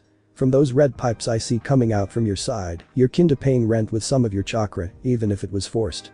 The blonde replied sheepishly, pointing at the pipes lining the walls. The fox only gave a small grin, liking this human. He had a sharp mind, being able to understand instantly what the pipe symbolized. So what happened that had me end up here with you? The last thing I remember before coming here was a creepy man in black killing me for saving a girl. I certainly had no idea you've been in me all this time till now. Naruto asked, looking up at the giant fox with a cocked head. When you were dying, I pumped some of my chakra throughout your system and it increased your healing rate exponentially. While I'm working on that, I decided to pull you into this room so we can finally meet face to face and have a discussion. It spoke with an annoyed tone on the last word, as if it was going to confront the boy about something. Naruto gulped, having a feeling he knew what Kyuubi was pissed about. As if to signify the changing mood, the fox's massive tails began to move around a little forcefully, splashing the shallow water everywhere. Now I would like to tell you about my end in regards to how this seal works between us. As long as I am inside you, my chakra is absorbed little by little into your body, and I cannot break out of the seal at any time without killing you. The fox explained while pointing at the paper seal on the bar with one of its tails. While I'd admit I'm not too put out by that notion, I realized it's best for me to work with you and keep you alive until the end of your life this time. The reason for this is the seal connecting us both is designed so that if you died for any reason aside from old age, I'd die as well, and it probably would be long and painful, too. Naruto winced. The fox became more agitated as it narrowed its sinister crimson eyes at the cringing blonde, bared all of its teeth, got up on all four legs with thunderous footsteps, and its tails thrashed loudly behind it. They were raising a deafening racket in this large room. So imagine my rage when I watched you try to kill yourself 4 times in quick succession some time ago, and I desperately worked my ass off to keep the both of us alive. Every god damn time the all-powerful Kyuubi roared as it punctuated the last 5 words with an intense slam of one of its powerful tails onto the floor, shaking the entire room each time and causing large waves everywhere with the shallow water. The fox's angry roar knocked the boy off his feet and blew him back several meters to tumble through the choppy water. After the outburst, the fox exhaled loudly and seemed to calm down as it returned to lying down. Naruto, while a little wary this time, slowly stood up from the calming water and shook the excess off to face his tenant again while remaining silent with a guilty expression. The Kyuubi sighed slowly and a small smirk tugged at its black lips. "You're lucky that I healed you on a whim this time. After what happened, I decided I wouldn't heal your moronic ass ever again as long as you kept contemplating suicide. That'd mean I'm trapped inside a weak container and I'd rather just die with you and deal with the hassle of coming back to life a few decades later. I almost considered not saving you this time since going up against an experienced shinobi the way you are now would be considered a form of suicide by many people, myself included." The Kyuubi grinned at Naruto's annoyed scowl at being called suicidal for doing what he thought was right. "Still, you did do it to rescue that human child and you actually did not want to die, so I decided to interfere and make a deal with you. I want to help you get strong enough to keep the both of us alive as well as protect all of your friends." Uzumaki Naruto. Naruto became alarmed about the notion of making a deal with a demon, especially when it was the most powerful being in existence. He decided to make sense of something before he would decide to accept or not. "Go ahead and ask your questions." Kyuubi snickered at seeing the boy fault at having his mind read again. "Damn it. Anyway, I only have one question. Why did you attack Konoha?" he asked firmly before gulping a little as he saw the giant fox narrow its eyes angrily. Its tail shifted some as it took a deep and calming breath. Apparently it was a sore subject. "The masked man with the Sharingan ripped me out of my previous container and put me under his control with that charge. I was then taken to your village and forced to rampage through it until your 4th Hokage came and sealed me into you, and that's how we got here. I should warn you that man apparently needed my power for something far beyond simply rampaging through some human village, at least before he was stopped and released his control over me just before I was resealed. He would likely return in the future to try and rip me out of you, and I don't need to tell you that, with this seal, would result in certain death for us, boy." Kyuubi spoke with an angry undertone. Naruto narrowed his eyes at the prospect of being hunted in the future for what he contained. He decided to move on and worry about that later. "That's all I need to know for now. I'm going to be fine with being your partner on this then." Kyuubi was surprised at this boy's carefree attitude about making a deal with a demon, even though it wasn't really one, at least in the strictest sense of the term, in the first place. "Aren't you going to ask what the terms were on this deal, at least?" "Fine, I'll listen to the terms. As long as none of them have you stepping out of me and going nuts on this village, they should be reasonable enough," Naruto replied, as if he was wondering why they were wasting time on this. Kyuubi rolled its eyes. "I'll tell you anyway so you won't bitch at me in the future about anything that comes up. Now, your benefits in this partnership are that you receive all of my help in making you much stronger like a container of the Kyuubi no Kitsune should be. That includes, but is not limited to, physical training, learning to control your chakra efficiently, receiving my fire affinity, and several of my own personal fire, my knowledge of tactics and strategies, taijutsu, and the ability to control your own tailed beast transformation after you've trained long enough. I will also help you with most of the cast upon you by dispelling them with my own chakra. If you begin now and work hard, you should be strong enough to get on even ground with the strongest people I've seen by the time you reach the age of 18. Kyuubi had to hold back a smirk at seeing the boy's expression of wonder and amazement. "I have 4 terms of my own in this partnership. First, you unlock all of your senses so I can see, hear, smell, taste, and feel whatever you come across in the outside world since it gets boring here. A simple agreement between us is all the intent it should take for the seal to allow me to actively link up with you. Up until now, I could only find out things about you by reading your memories. We'd also now be able to speak to each other without you having to come here every time, and you also benefit by having your senses heightened even further thanks to my own senses merging with yours. Either of us can still cut the link for some privacy if needed. Why should I care about my privacy if I'm going to trust you? Believe me, when you get older, you'll want all the privacy you can get," the fox retorted with a snicker. The blonde just cocked his head in confusion, but shrugged. "Sure. Let's agree to that. It sounds like a great help for us both. Kyuubi grinned. So be it. We should be able to link up now. Indeed, they both felt something shift slightly in the air around them, as if some unknown force just responded to their conversation non-verbally just now. Next term, I would like for you to fix this mindscape so it isn't such a shithole to live in. It only takes a little bit of concentration to be able to change anything in this place with your mind, so I'll help you with that when we have time. This will help improve your training exponentially when you come in here to train your mind and chakra while your body rests at night. Naruto immediately responded with a sharp nod, having no objection to that. Third term, this one you may have difficulty accepting, but you must do this. It's for both our sake or the deal's off. Is that understood? The fox spoke with a serious gaze, and Naruto gulped. The fox's expression suddenly switched from serious to clear amusement as it held two fingers up. You must limit your ramen intake to only 2 times a week. It said in a sing-song voice that did not match the rows of sharp teeth as it smiled, baring them all. Naruto facephalted, clearly tricked by the serious atmosphere just a moment ago.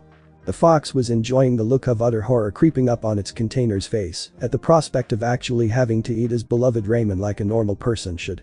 What the hell was with that sudden change, fox? And why the hell do I have to cut down on the food of the gods? The fox once again bared its sharp teeth in a wide grin that looked purely demonic, and the boy involuntarily gulped. I may be viewed as a demon, but I am also based on a fox. It's my nature to enjoy jokes and tricks. You will provide plenty of entertainment by the way. Kyuubi had to chuckle at Naruto's indignant oi. Before continuing. You should be glad I'm actually allowing you to eat any. This so-called food of the gods you love and trust so much is the primary reason you're a shrimp for your age. The fox spoke bluntly, holding its right hand up to show its pointer and thumb with very little space between them, as if to denote smallness. Naruto got a tick mark on his temple at the sight. I can help you craft a strong body from here in combination with your extreme physical training, but I can only do so much without proper nutrition. It was a good thing you still occasionally visit your friends for dinner lately, aside from your 5 meals of ramen every day, otherwise you'd have been a malnourished prawn at this point. The fox finished with its pointer and thumb growing even closer together to punctuate the malnourished prawn insult. Naruto developed another tick mark and had to take a minute to calm down. Damn it. I'll do it. I'll give up on that stuff if that's what it'll take for me to get strong enough to protect my friends. The blonde declared more for himself than for the fox in front of him, as if to steel his nerves in face of that horrible reality. Very good. Before we move on, I forgot to mention that I'm female, and you may call me by my given name, which is Kurama. I just wanted to clear that up since I'm getting tired of you referring to me as it. The fox now named Kurama dropped this bombshell as casually as if she was talking about the weather. What? Was Naruto's intelligent reply as he stared up at her in shock. The great fox seemed to take offense to this. Is there a problem with the most powerful entity in the world being of female nature? Kurama slowly ground out as the temperature in the room seemed to drop a few degrees. Naruto straightened up, sweat pouring buckets down his face. No ma'am. It's just that you have such a wonderfully deep voice, so that's why I was confused. The fox rolled her eyes with a sigh at the failed flattery. It's just the way I am. Do you expect a smaller version of me to pop out from some hidden curtain and say pay no attention to the tiny fox behind the curtain? With a squeaky voice. She muttered in a sarcastic tone, then sighed again at the boy's totally lost expression. She waved her hand dismissively.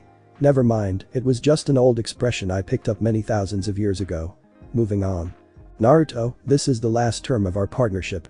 When I think you're powerful enough and ready, I want you to go hunt down and kill the man who took control of me and made me attack your village.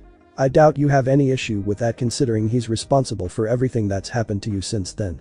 If you succeed in that, I promise I will be content living out the remainder of your lifespan within you, and I will swear not to have anything to do with Konoha and its allies when I get out. I just don't want to be sealed into another person. Kurama finished dictating her terms and awaited the boy's reply. Before that, there's something I need to say to you. Naruto finally spoke with a serious expression after thinking for a long moment. The fox was wondering what he meant when her eyes widened at what she saw. The boy was now on his knees and hands, dunking his forehead into the water to touch the floor in a classic submission posture. Kurama, I am truly sorry for that time when I tried to take my own life. While I did not know you were sealed inside me at that time, it did not excuse the fact that I could have killed you, as well. It was never my desire to drag anyone else into that. Also, I want to thank you too. You saved me. Because of that, I've been able to fix myself up enough to move on and work for a better life now. Naruto spoke in his most sincere tone possible. Kurama was so stunned by this display that she didn't say anything for a minute. She finally found her voice and growled with an annoyed expression. Get up from that pose and don't ever do it again. You are my container and partner and you will not bow down that low in submission to anyone, not even to me. Is that understood? She growled out. However, her face settled into a more gentle expression as the boy picked himself off the ground. But you're welcome and an apology is accepted. The blonde boy gave her a million-watt smile as he walked up close to the bars and stuck out his right hand out between them. Deal accepted. I expect you to work hard for me, Kurama-sensei. And I expect you to make me proud as my container, Uzumaki Naruto. Kurama replied as she stuck one of her giant claws out to let the boy grip it on the very tip and they shook a little. After releasing and letting the comfortable silence settle in the air for a moment, the boy decided to say something that was on his mind. Did you do something with my memories back then? Apparently I was supposed to have these fake memories put into me so I would forget about what happened, but I knew right away and I still remembered everything anyway. The giant fox put a finger to her muzzle as she thought for a moment. I'm not quite sure about that. It may have been something to do with my chakra interfering with the effects of whatever that man with the long ponytail did to your mind. If that's the case, then, with my help, you could be immune to mental probing and torture. Another useful trait of our partnership, it seems. That got her a foxy grin from the boy. She then perked her head up and seemed to glance at something that Naruto clearly wasn't seeing. Now I sense something is going on outside so you should be waking up soon. I'm done healing your wound and only a few minutes have passed out there. Be careful as you'll be weakened for a while. We will speak more about this arrangement later when you're rested, Naruto. See you later. See you then. The blonde container replied as his waving form began to fade out. Looking at the spot where he disappeared, Kurama had to let a toothy smile grow on her face. So that was your son, Kushina. He'll surprise me many times, I'm sure. Outside with the twins and Hinata a few minutes earlier. The Hisashi and Hinata found themselves the only ones standing close to Naruto's body that was currently glowing, tinting the surrounding night air in crimson color. The others already ran away in terror, screaming about a demon fox coming loose, their oh so important Hyuga pride and composure completely forgotten. The three Hyugas stayed rooted in place, staring transfixed at the beautiful but apparently deadly red chakra, slowly whirling around the boy's body in a protective manner. Father, uncle, what is that? Hisashi noticed his daughter asked with no fear in her voice, only open curiosity. He also noted his brother stiffening uncomfortably. I am afraid I cannot tell you that, my daughter. It is a secret only this child can tell you himself.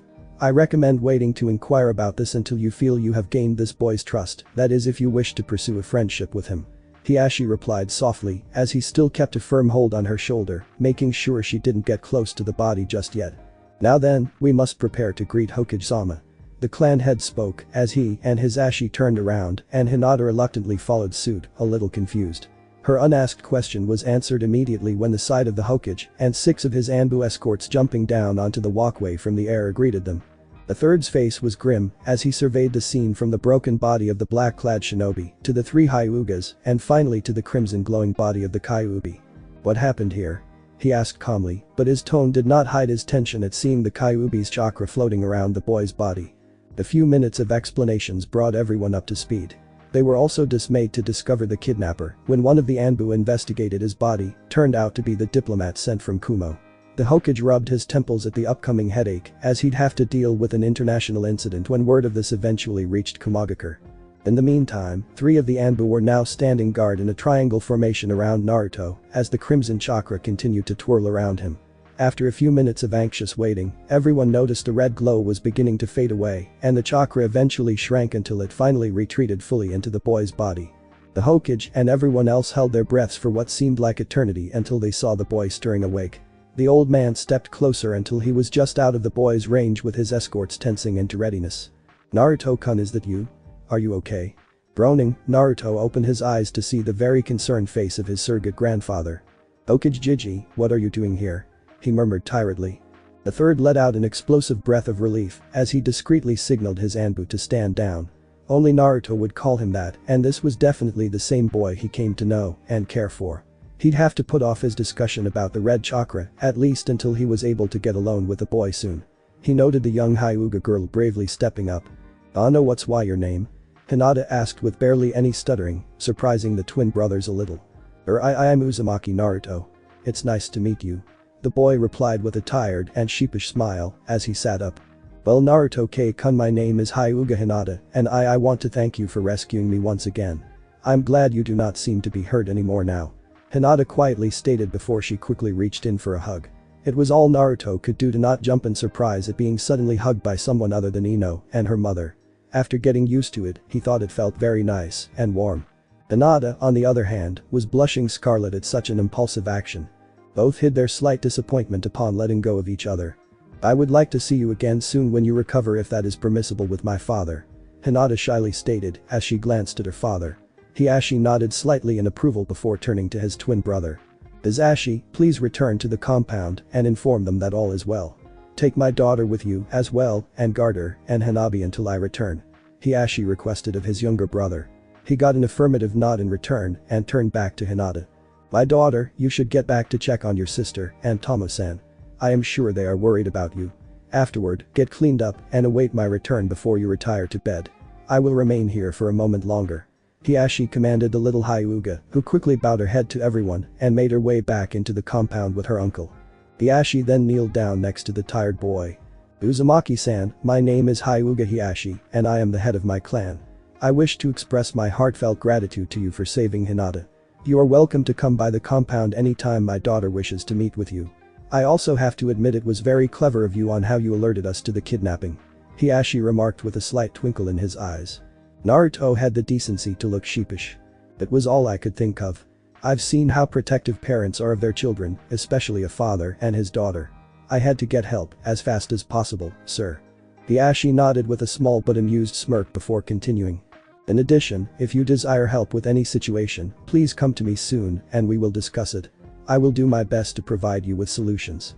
The Hyuga head spoke in his most sincere tone and bowed his head slightly. Naruto was caught unsure on what to do with this unexpected display from one of the most powerful and influential noblemen in the village. He almost flinched when Kurama's voice spoke quietly into his head. Naruto. It's Kurama.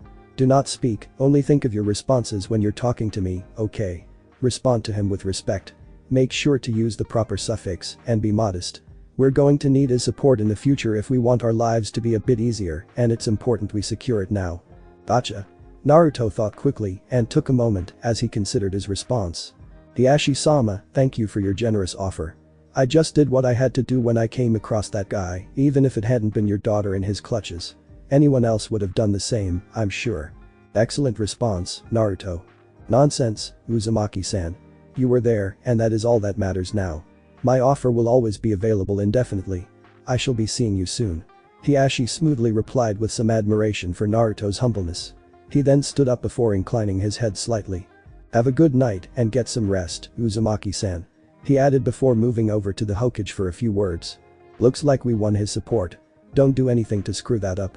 Besides, that female child will likely grow up to be a good mate to you in the future, Kurama murmured offhandedly. What's a mate? Naruto swore he heard the giant fox face fault in his head. Don't mind that for now, and I'll explain in the future. I keep forgetting you're just a young human child. Naruto thought about inquiring further about that term before he froze as he noticed someone's terrifying presence looming over him. He cracked his head robotically around and up to see his surrogate grandfather's peering face. The old man's gaze was deadly serious. The boy also noticed no one else was in sight around the two of them for some reason. Now, Naruto-kun tells me what happened for you to have your apparently fatal wound miraculously healed by some crimson chakra. The third demanded in a tone that broke no lie or half-truth. Naruto gulped loudly. Boy, what do I say, Kurama? Sorry kiddo, you're on your own with this one. That guy scares the shit out of me too. Good luck. The fox said quickly before signing off for the night. Oh, don't leave me alone with the scary old man. Come back. Naruto screamed futilely in his head before he slowly glanced up to the third again with growing dread. Well then, please speak, Naruto-kun. The third leaned in over him with a closed eyes grin. However, behind the grin was a promise that unspeakable horrors would be brought down on Naruto if he did not satisfy the god of shinobi with his explanation. The blonde hero gulped loudly. Thanks for watching my video and make sure to check out the author of this fanfic, link is in the description. See you next time, till then sayonara.